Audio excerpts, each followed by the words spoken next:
Depending on who you ask, Notre Dame's defensive line might be the biggest question mark on the entire team heading into 2023. But are the concerns about this group justified? That's next.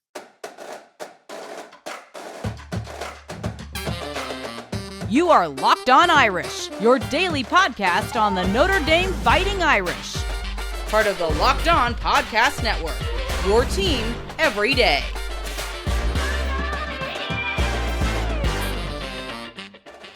What's up and welcome into Locked On Irish. Today is Tuesday, August 8th, and thank you for making this your first listen of the day. You can watch this episode on YouTube or listen wherever you get your podcast. And if you are watching on YouTube, you'll notice I got a new addition to the home studio. Shout out Irish Woodworks for both the pieces I got here. They've got a great collection of wall art and other cool stuff around the house. So if you haven't heard of them, go check them out. They're not even a sponsor on this show. I just really like their product. I'm Tyler Wojciak, and I'm the host. I graduated from Notre Dame in 2018, and I've been podcasting about the football team since 2020. I'm also a producer covering college football at the Fox Sports headquarters in Los Angeles. And this episode of Locked On Irish is brought to you by LinkedIn Jobs. These days, every new potential hire can feel like a high-stakes wager for your small business. That's why LinkedIn Jobs helps find the right people for your team faster and for free. Post your job for free at linkedin.com/lockedoncollege. Terms and conditions apply. All right, let's get into it. Today's podcast is going to focus almost entirely on the Notre Dame defensive line. The unit has been a strength for the Irish for years, but going into 2023, I think it's the biggest concern, to be honest with you. And I think that sentiment is shared among the fans and the media.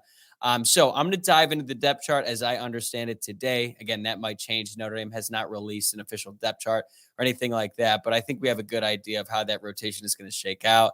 I'm going to look at the returning production and try to figure out if these concerns are justified.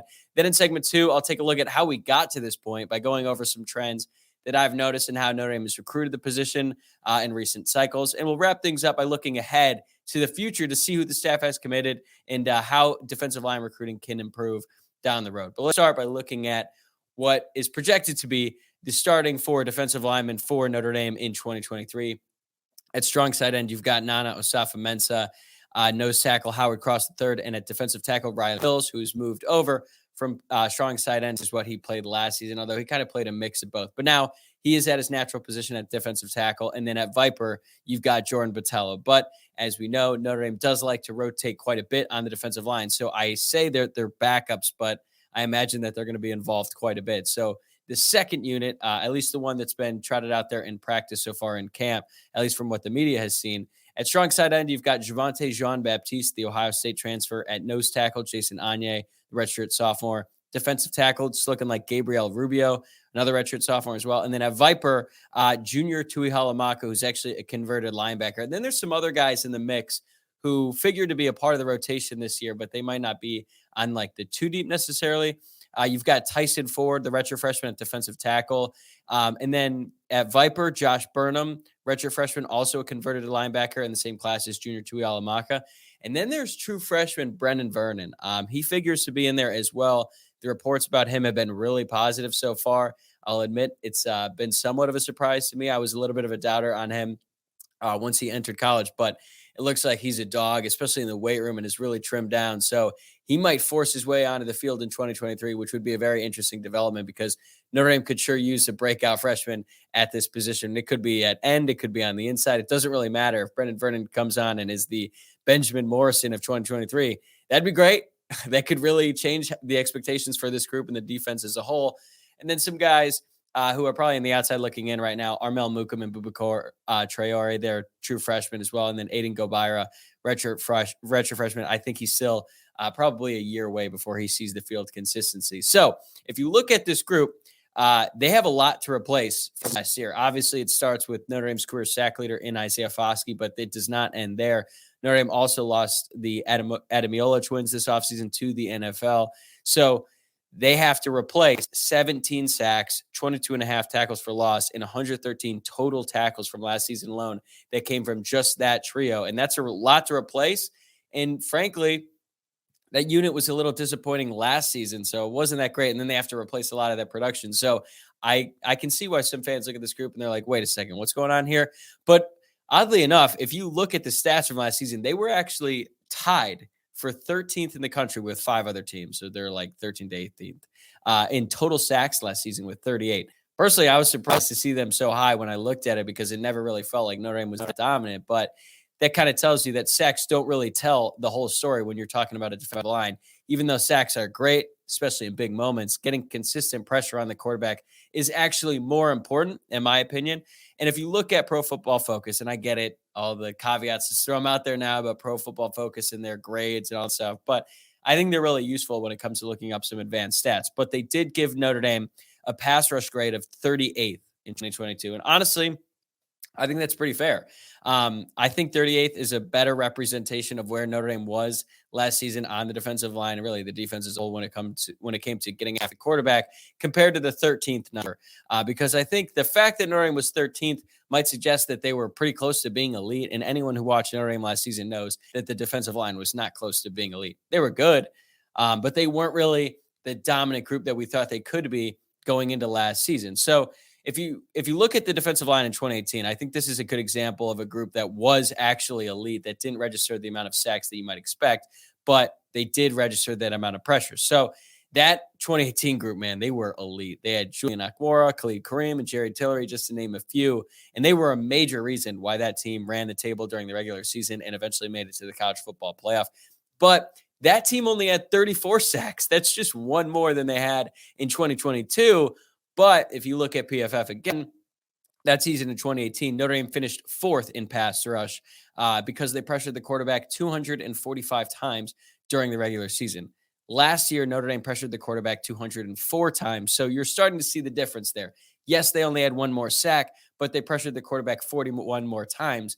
And obviously, if you pressure the quarterback more, you're going to make his life harder. He's going to be forced into more mistakes, more incompletions. In overall, it's still a big positive for the defense, even if you don't bring him down in the backfield. So in order for Notre Dame to make the college football playoff this season, which is what they aspire to do, they're going to have to be better than they were on the defensive line last season without three of their primary contributors. So that's why a lot of people have concerns about this group, because they need to be great. And frankly, none of the players in the defensive line have proven that they can be great yet. Now, there's obviously a few guys who we expect big things from in 2023, and it starts with Jordan Botelho. He's got to be unleashed this season. He was on the field last season. When he was on the field last season, he was really productive. He just wasn't on the field a whole lot. If you look at his snap count, he only had 79 snaps in the regular season. He had 45 in the bowl game and was an impact player, had a couple of sacks in that game. And you're like, okay, you see that and you start to think, okay, maybe next year he really takes that leap. But he's going to be counted on in a big, big way this season for the Notre Dame pass rush. And I have high hopes for him. As Jamie Uyeyama from Irish Sports Daily points out, Botelho actually had a pass rush win percentage of 30.8 last season. And for comparison's sake, Tyree Wilson, the stud edge rusher from Texas Tech last season, who went in the first round of the NFL draft, his pass rush win percentage was 33.7. So yes, that's better than Botelho, and Botelho has to do it for a whole season, but it shows you that the potential that Botelho has, if he's able to keep that number at like 31% all season long, he's going to be one of the best edge rushers in the entire country. It's a lot to ask for, obviously, and I would expect that number to dip slightly just because he's going to be on the field a lot more times and a lot more pass plays. But it shows you what he could do this season. But honestly, I'm starting to look at Javonde Jean-Baptiste as underrated. He had 4.5 sacks last season for Ohio State, including one in the college football playoff. And yes, I understand his pass rush percentage is a little bit lower. It's at 20.4%. But I think he's going to have a bigger role for Notre Dame this year. He's going to have a little bit more opportunities, and I think he's going to be in better circumstances than he was last season. And Notre Dame is going to use him, even though he's the backup strong side end. I think he's going to be used in better spots than he was at Ohio State. As for Nana Osafo-Mensah, he's the starting strong side end, at least today. I think he's more of a run stopper. He's better at setting the edge, but it would be great to see linebackers like Jalen Sneed and Maris Liufau come off the edge a little bit more, especially on third down, and make some plays. I know Maris Liufau is not a fan favorite these days, but I always point to that game in 2020 against North Carolina when really all he had to do was blitz off the edge, and he was a force, man. He was violent, and every time he made contact, you're like, who is that dude? And it hasn't been the same since, but I think that this year he's going to be in a better position coming off the edge a little bit more, rushing the passer. And then Jalen Sneed, we haven't seen a ton of his potential just yet, but he was a 5-star recruit coming out of high school. He's an extremely great athlete. So I think this season they'll be able to utilize him as well. And on the interior, I'm actually pretty confident in Riley Mills this year that he's going to be much better at his natural position. I mentioned before that he was playing strong side end last year, and I think that hurt his production. it's what Notre Dame needed at the time. It made sense to move him to the outside. And even though it's probably better for the unit as a whole, for him individually, his production went down. And I think that's a big reason why. Physically, he's got all the tools, but he only had 6 TFLs last season. That is the same number as Tariq Bracy, the nickelback. You don't necessarily want your strong side end having the same number of tackles for loss as a basically corner safety hybrid, but he needs to be closer. Mills, I'm saying, needs to be closer to about 10 tackles for loss this season. If he has more, great. But I think that's a fair number to shoot for. And I haven't even mentioned Howard Cross, which is probably a disservice to him because he's extremely consistent. He's reliable. He's a bit undersized, but I think he's one of the guys that you can absolutely count on to be a force in the middle. Hopefully he gets some help from Jason Anya, and that is going to lead me to my next point. Notre Dame needs several young guys, even though Jason Anya isn't necessarily a young guy. He's an unproven player. So Notre Dame needs some guys who haven't necessarily proven a lot on the field on Saturdays to step up this season, and Jason Anya is great, or a great example of that because he's been all the talk really since spring practice, honestly. He came in and showed a lot of potential. He slimmed down. He looks a freak athlete in the middle, so that could be great. And then you've got Junior Tuialamaka and Josh Burnham. They're both backup Vipers and converted linebackers, but if they start making plays, that could be a huge for the dynamic of this group. And reports about Josh Burnham have been great. Al Washington has raved about him. The reporters who've been at practice have raved about him as well. And I've already mentioned Brennan Vernon as a dark horse. You've also got Gabriel Rubio. He came in with a lot of promise as a recruit, and he started to play a lot more during the second half of last year. And he had moments. He finished with 4 tackles for loss in limited action. So I think it's totally fair to wonder how effective this group can be because we haven't seen it yet. So for the people on the outside who look at this group who maybe aren't locked into the Notre Dame day-to-day and they're like, whoa, what is this on the defensive line? They don't really have a lot of proven players. That's fair. And as for the young guys and the guys who haven't seen a lot of action on the field, it's hard to predict how well they're going to perform when their number is called on Saturdays in big moments. So what do we do when it comes to projecting how a player will do that we haven't seen much from? We take a look back at the recruiting rankings, and that's coming up right after this. These days, every new potential hire can feel like a high-stakes wager for your small business. You want to be 100% certain that you have access to the best qualified candidates available. That's why you have to check out LinkedIn Jobs. LinkedIn Jobs helps find the right people for you faster and for free.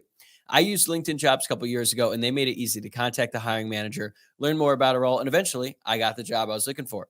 LinkedIn also makes it incredibly easy to create a free job post on LinkedIn Jobs. All you have to do is add your job in the purple hashtag hiring frame to your LinkedIn profile to spread the word that you're hiring. Simple tools like screening questions makes it easy to focus on candidates with just the right skills and experience so you can quickly prioritize who you'd like to interview and hire. We all know hiring people can be time consuming, but adding the right team member can be invaluable to your business, and LinkedIn Jobs makes it easier than ever. It's why small businesses rate LinkedIn Jobs #1 in delivering quality hires versus leading competitors. LinkedIn Jobs helps you find the qualified candidate you want to talk to faster. Post your job for free at linkedin.com/lockedoncollege. That's linkedin.com/lockedoncollege to post your job for free. Terms and conditions apply. Thanks again for making Locked On Irish your first listen of the day. If you're watching on YouTube, please like the video below and subscribe to the channel. Or if you're on the go and listening to the podcast, please take a moment to rate, review, and subscribe there as well. All right, now let's take a look back at how Notre Dame has recruited the defensive line over the years, because I think that's going to give us a better idea of how we got to this point in the first place with the current construction of the Notre Dame defensive line. We start back in 2019, and this was a really, really strong class for Mike Elson back when he was the defensive line coach for Notre Dame under Brian Kelly. That year, Notre Dame signed Isaiah Foskey, Howard Cross, Nana Osafo-Mensah, Jacob Lacey, and Hunter Spears. And this was a really strong group. Obviously, the headliner is Isaiah Foskey. He became the career sack leader at Notre Dame. Howard Cross is a really solid player. Nana is solid and has become a clear leader. And even if even their misses weren't terrible, honestly. Lacey is a miss, obviously, because he transferred to Oklahoma, but he was a good player at Notre Dame and had a lot of potential. To this day, I still don't understand why he decided to transfer after the 4th game last season and preserve that year of eligibility, because he would have played a lot last season and he would have played a lot this season for Notre Dame. And it seemed like he really liked Notre Dame, but clearly not. He is now at Oklahoma. Hunter Spears, really highly rated recruit, but unfortunately he had to medically retire from the game of football in 2021. So very unfortunate for him, but that's 3 hits and only 2 misses in that class for Notre Dame. Then you get to 2020, Notre Dame signed Jordan Botelho, Riley Mills, Aiden Kayanana, and Alexander Ahrensberger. Botelho and Riley Mills were 2 top 150 players, but Botelho was actually recruited to play linebacker, and for most of his career, he was sort of a tweener. you really didn't know where he was going to play on the field. His position really wasn't set in stone. Now he's found a home at Viper, and hopefully this year he breaks out now that he has not only the opportunity, but he's playing a position he's comfortable with and has experience at. Riley Mills, already talked about him. Ceiling is really high this season. Hopefully he reaches it. And then those are two misses there with Aiden and Alexander. Alexander was always going to be a project out of Germany. He has since left the team. And it seems like K9, even though he's still on the team, he's pretty much buried on the depth chart. I didn't even mention him in segment one.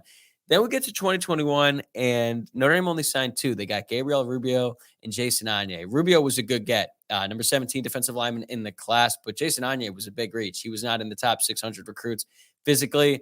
There was a lot to like about him as a prospect, but I thought it was interesting that Notre Dame only signed two defensive linemen in that class. Then we get to 2022, different story. Notre Dame signed Tyson Ford, Donovan Heinisch, and then they added Chris Smith in the transfer portal, and they converted Junior Tuialamaka and Josh Burnham, who were recruited as linebackers, and Junior Tuialamaka actually played linebacker his freshman season. They have both they have both been converted to Vipers in the time since. So again, only two natural defensive linemen in this class, but this could end up being a really strong group. Ford was the highest ranked of the defensive linemen. He was ranked 120th in the 24/7 Sports Composite. If you remember his recruitment, he was the one. I think Pete Sampson wrote the article where he said that Tyson Ford basically had no communication with Brian Kelly and was about to commit to Oklahoma. Notre Dame hires Marcus Freeman. Freeman comes in, saves the day, makes Ford a priority, and gets him to commit to Notre Dame. And that caused quite a stir in the Notre Dame media, especially towards Pete Sampson, who's now a friend of the program. So then we get to 2023, and we know about what happened here, right? This group, it's a good group. It could have been great. It could have been really great if they held on to Keon Keeley, who ended up being the number 3 overall prospect in the entire country, the number 1 defensive lineman. But he decided to decommit and ended up at Alabama. So that being said, Notre Dame still had a really quality haul last year. They added Boubacar Traore, the Viper, Armel Mukam, who they actually added once it became clear that they were going to lose Keeley, Devin Houston, Brendan Vernon, and they added Javonte Jean-Baptiste from Ohio State in the transfer portal. Vernon was probably the biggest get at the time he committed, but then his stock dipped significantly during his senior season. There's a lot of different reasons, I think, for that. He was a guy who, when he first arrived on the scene at Mentor, Ohio, which is a really, really good public school program in Northeast Ohio, he started playing very early, which was really impressive at a program like that. And he didn't necessarily take the leap that you might have hoped for when he was in high school, but still, it sounds like he has a lot of potential at Notre Dame. I really like Traore because he's a natural Viper. Notre Dame had not recruited a natural Viper in years. Of all the guys I've listed, he's actually the only one to play the position in high school. And then Mukam is a project, but he could end up being really good. They added him late, but his recruiting ranking is kind of skyrocketed a bit. And now I'm sure part of that is because Notre Dame started looking at him. But he just really hasn't played much football in his life. But I'm hopeful that, when he's in the program for a few years, he develops, he learns the fundamentals, the technique, all of that. And then his natural athleticism will hopefully carry him into being a really great player. But when I look at this in totality, I'm going to be honest. Notre Dame has not recruited the defensive line at an elite level over the past few cycles. They've tried to remedy some of those mistakes by moving players to the line like Tuialamaka and Burnham, but frankly, it just needs to be better. There has been a clear shift in strategy since Marcus Freeman and Al Washington have come on to take more guys each cycle. We're starting to see that in 2023 and in 2024 as well. They're still taking developmental prospects. Mukam is a great example of that, and it's yet to be seen if they will work out. Jason Anye was a developmental prospect at the time as well, and this is a big, big year for him. We're really going to see, does he have it or does he not? So far, the signs have been pointing to him having a really good season as a reserve lineman, but we have to see it on Saturdays. In the transfer portal, they've done okay. Chris Smith was good for depth purposes. I'm confident Jean-Baptiste will be very impactful for the Irish this season, but we just got to see it. It's great that they added an Ohio State transfer over a Harvard transfer on the defensive line. I will say that much. But I have high hopes for him. And I think going forward, Notre Dame needs to get more classes like they did in 2019. Obviously, you're not going to get the career sack leader in every class. I know that. I get that. But I think shooting for one really great player and 2 quality starters in every single class on the defensive line is certainly attainable, especially at a place like Notre Dame. If they're serious about competing for national championships, which I believe they are, then they're going to have to start bringing in elite defensive line prospects on a yearly basis. That's a tall task. I get it, but it's required. It's part of the gig if you want to be elite. Look at the top schools every year at the end of the year. It's Georgia. Their entire defensive line is now going to start for the Philadelphia Eagles. Is that attainable for Notre Dame? Probably not. But Ohio State brings in a bunch of defensive line prospects every single year. Hell, Notre Dame has been in the running for a lot of them. Justin Scott, for example. Jason Moore last season is another example. So it's certainly on the table for Notre Dame. Yes, they have to get a little creative with some of the prospects, and I have no problem with them taking some of these developmental guys. I think Mookum could be great. Like, I don't have an issue when you go out and you recruit a guy who physically has everything you would hope for, who frankly hasn't even scratched the surface of what their potential could be. Yes, it's a risk because sometimes those guys never do end up figuring it out. But then there's other times like Ade Ogundeji where it works out great, and then he ends up getting drafted by the Falcons. So I think Notre Dame, over the course of the last 5 years, when they had Mike Elston and now with Al Washington sort of carrying that torch, Notre Dame has proven that they can develop quality defensive linemen, but it'd be a lot easier if they just brought in elite linemen and then they could develop those guys. And now you're talking about elite defensive lines year in and year out. Khalid Kareem was a big recruit. They got him over Alabama. And it's clear when you get guys like that, more often than not, especially in the defensive line, it turns out well. And that's how you get into the college football playoff. And that's how you win on a year-to-year basis. So if we bring this all back to the beginning, when I ask, are the concerns justified about the defensive line? I think the concerns are totally fair. You're relying on the unknown, as I've mentioned. But I feel like Notre Dame has two guys in the starting lineup in Riley Mills and Howard Cross, who at worst are going to be of above average to like pretty damn good. I feel really good about that. Jordan Botelho, who knows? Okay. If you told me at the end of the season that he had like 9 or 10 sacks, I'd be like, yep, I could totally see that. I could also see it not panning out, where he's never able to be consistent. He gets burnt. Doesn't set the edge properly. When he's allowed to just unleash and attack the quarterback in obvious passing downs, I think he's going to be great. But can he be an all-around edge rusher, someone who can set the edge on the run, who can be consistent in the run game? That's yet to be seen. Like, for as high as we all are on him, there's a reason that he didn't play that much last season. Now, again, a lot of players can make big leaps from one season to the next, and I'm hopeful that Jordan Botelho can as well. But I understand why there's concerns about this group. But to me, there's enough there. There's enough experience. Adding Javonte Jean-Baptiste was so big for the experience part. I think that there's enough there that you can look at this group and say, all right, they're probably not going to be elite. They're probably not going to be the 2018 group, but I think it's totally reasonable to expect them to be better than they were last season. I know that they have to replace a lot of production. I mentioned the numbers already: 17 sacks, 22 and a half TFLs, and 113 total tackles. It's a lot, but look, Notre Dame's got some good players. They've recruited pretty well, not as good as I'd like, but Jordan Botelho, top 150. Riley Mills, top 150. Howard Cross wasn't top 150, but he's a really good player. And I think that there's enough there for this group to be good enough. And I feel really good about Notre Dame's linebackers, and I feel great about Notre Dame's corners. So I think that when these groups work together, I feel like Notre Dame is in good position to have a really strong defense. And I don't think that the defensive line is going to be holding the team back from, being a really solid team. Is it going to be good enough to win a national championship? I would say no. But Notre Dame has other holes too. It's not just the defensive line. But I feel confident that this group is going to surprise some people this season. It doesn't come in with the same fanfare as the team did, or as the group did last season, and then they ended up being pretty disappointing. So maybe this year it'll be the flip side of that. This group kind of come in and surprise some people. And if that is the case, then Notre Dame is going to be looking at maybe a 9 to 10 win season to, hey, maybe they are going to get to 11. Maybe they are going to win 2 out of those 3 games. And they're going to be able to survive a scare against one of the teams who we've got as lesser opponents because they're able to get some key sacks there at the end. But that's it for the group in 2023. Coming up in segment 3, we're going to look at who Notre Dame is committed in 2024, how they stack up, and some of the top targets in the class of 2025. All right, let's look ahead to the future a little bit and see who Notre Dame has committed in the class of 2024 and 2025. And right now, in the current class of 2024, Notre Dame has Logan Thomas, Sean Sevillano Jr., Bryce Young, son of Notre Dame legend and Hall of Famer Bryant Young, and Cole Mullins. This is a lot like last year in that this is another group that had the potential to be great, but they're going to have to settle for being just good right now, at least in terms of recruiting stars, all that, because Notre Dame missed out on 2 5-stars in Justin Scott and Elijah Rushing. We don't have to go over everything that happened there, but if Notre Dame was able to land one of them, we're probably talking about this group a lot differently. Personally, I really like Logan Thomas, and I really like Cole Mullins. I know that Cole Mullins' recruiting ranking is a bit down right now. I expect that to change. Bryce Young has the size. He could be really good. He obviously has really strong football pedigree in the family. He's got good genes, but definitely has to fill out before he becomes a factor at the college level. Sean Sevillano Jr., frankly, I have no idea because he was a really lowly rated recruit, but his decision was down to Ohio State and Notre Dame. And Ohio State really wanted him. Don't get that twisted at all. I know that some Ohio State fans are like, oh, we didn't actually want him once he committed to Notre Dame. No. Actually, a lot of people thought he was going to commit to Ohio State. Notre Dame came in after the visit, really delivered. They got that one over the line. And the staff seems to really like him. My favorite of the group is Logan Thomas. Yes, he's the highest rated recruit, so a bit of a cop out by me. But he's also a natural Viper.